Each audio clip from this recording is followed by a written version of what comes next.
to class today. This is a test. Um, I don't know if this is going to be any better or worse than what we had before, but I was having real issues on my laptop with lag and stuff. This already seems to be better, so we're going to roll with it. Happy January 18th, 2023. Welcome to the vlog for today. As usual, this is for my students who maybe missed class or are in my flex period or just need a refresher on what we talked about that day. I'm going to stop this real quick so I can listen to the audio, fix anything that needs to be fixed, and I'll be back in a second with the rest of the vlog.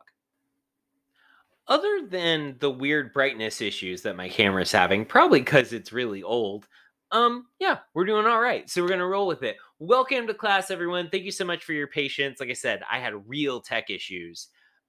This thing totally slowed down, and my audio's been off on every video I've had for the past few days. So I'm hoping to fix it. So I've moved computers and equipment, and this is a learning process, and we're all getting better. So let's talk about today's class, hopefully in a quick fashion, so we can get you out of here. I asked you for your bell ringer, a question related to the article of the week this week. A 2004 study found that people averaged 2.5 minutes on any given task before moving on to something else. By 2012, that time had dropped to 75 seconds, and now we spend about 47 seconds on any given task before we move to something else. Does that surprise you, or does it back up what you think in reflection might be accurate for you?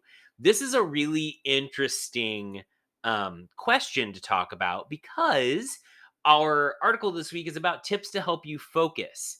I have done some things this year to try to help me focus and do better at certain things. I've gone back to a paper to do list instead of using my phone because guess what happened?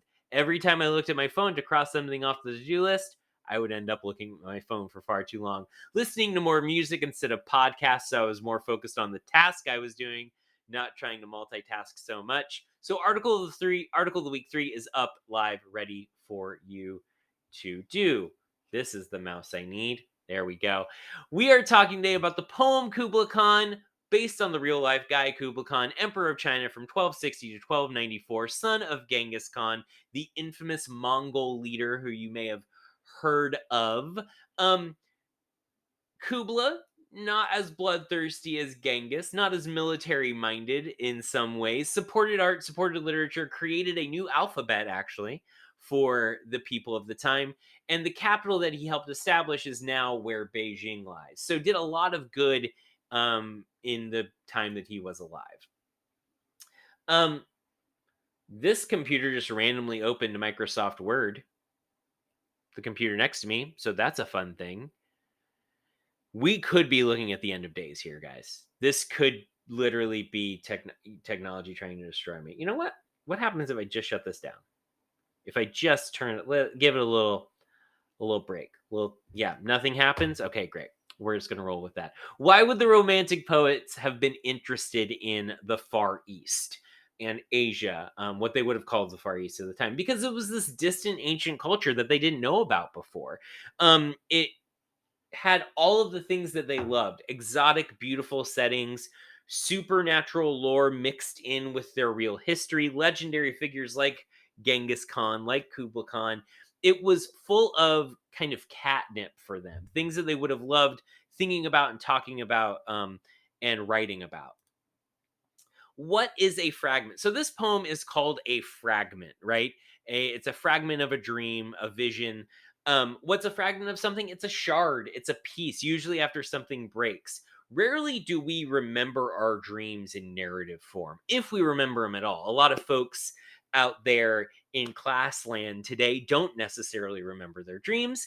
They remember maybe little bits a couple times a month, some people more than others.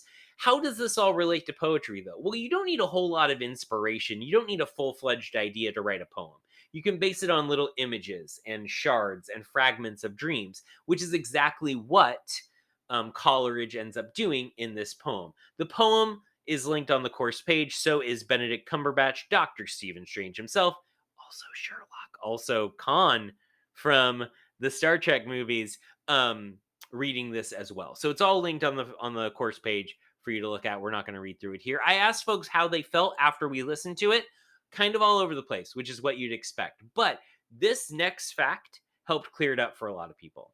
So Coleridge writes this poem after waking up with the contents of it in a dream. So he starts writing it down. He has the visions of Xanadu, which is mentioned in the poem. He has the woman playing the dulcimer. He has kind of the idea of, spoiler alert, the power of imagination being kind of the main thrust of the poem. But then a visitor interrupts him, and he never really gets to finish the poem. It just sort of, he kind of probably tidies it up a little bit, cleans it up, edits it maybe a tad, but all the momentum and the creative thrust that he had in the poem goes away. Um, but this sort of adds to the poem and makes it what it is.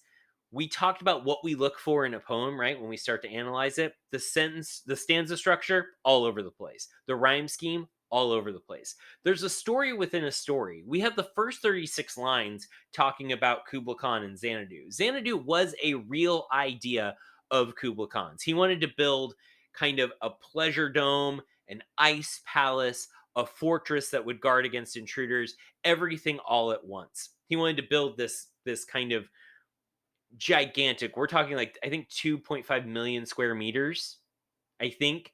Um but he's then like after line 36 tells the story that he had in the dream of the woman in the playing the dulcimer, who the dream was so vivid and so beautiful that he felt like he could recreate Xanadu out of thin air for her. um so he ends up switching from third person talking about Kubla Khan to first person talking about himself and this dream. Other things to consider. What's the mood you get when you read this poem? An unreal kind of ethereal mood, kind of thrown off by all of the imagery, bright gardens, incense, sinuous rills, all of these things kind of painting images in our heads, appealing to all of our senses. Fantastical elements like the pleasure dome and the caves of ice. A sunny glass pleasure dome and caves of ice, spoiler alert, cannot exist together. That's not how science works. Hi, I'm science, and I'm here to tell you that that's wrong. We also have alliteration, right? A damsel with a dulcimer. Our brains, we've talked about it before, our brains like alliteration. Our brains like when sounds start similarly, right? Like sounds start similarly. And then we have syntax. I call it Yoda speak to oversimplify it, but it's really just moving the words around in a way that makes you actually think about them. It's not standard prose. It's something different. Syntax is really just word order, whereas diction is word choice, right? So syntax is just the order that the words are put in. And the more ornate or complicated it is, the more like Yoda it is, the more we pay attention to it, because we don't have to think about ordinary sentences like you or I say sometimes. Which of those best describes the mood achieved by the structure and language of Kubla Khan? It's unrealistic. And we sometimes say that now as a negative thing, like, oh, that's unrealistic. But really, we mean just not real, not able to be real. Is the pleasure dome a pleasure dome, or is it a symbol for something greater? It's both. This was a real idea of Kubla Khan's, but it's also a symbol for dreams and the power of dreams. Old and new working together, hot and cold, realistic and fanciful. All of those things being put together, um, being part of a dream. The dream that Coleridge had, the dream that Kubla Khan had. He is connecting these two things together. The fountain that he mentions in the poem spurs Khan's imagination. Coleridge suggests that imagination has the power to teach, to create, to destroy, to amaze. The main thrust of this poem, the main theme, if you want to come up with a theme or a lesson or a thing that you're supposed to take away, is that imagination can do amazing, wonderful things, both good and not so good. What effect does the woman have on the speaker in Kubla Khan? He's inspired to recreate the pleasure dome out of thin air because of her, right? He is inspired to do amazing things because of just this one tiny fragment of a dream that he had. What does Coleridge think might happen if a poet was in control of of all imaginative power? It kind of gets a little bit scary at the end. All who heard would see the dome and cry beware. The power of imagination would flow through him into them, and imagination would be the soul of poetry. This is not something that should be necessarily feared, but maybe we sit in awe of it, right? Maybe we sit and we look at the amazing things that this person wants to create or does create.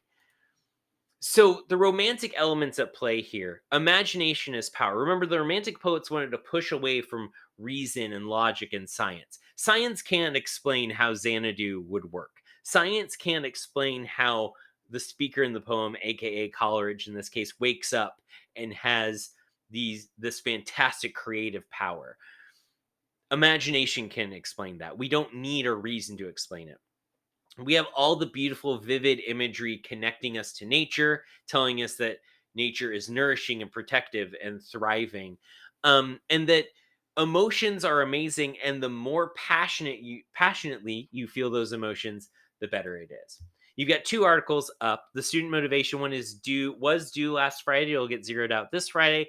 Article of the week 3 about focus is due this Friday, zeroed out next. There is a quiz on KublaCon 1.06, maximum of 10 attempts. It'll take your best score. Read pages 97 through 102 for Friday. Watch these vlogs, like, comment. Does this one look better? Does it sound better? Let me know in the comments. I'm always trying to improve, and I will see you all on Friday.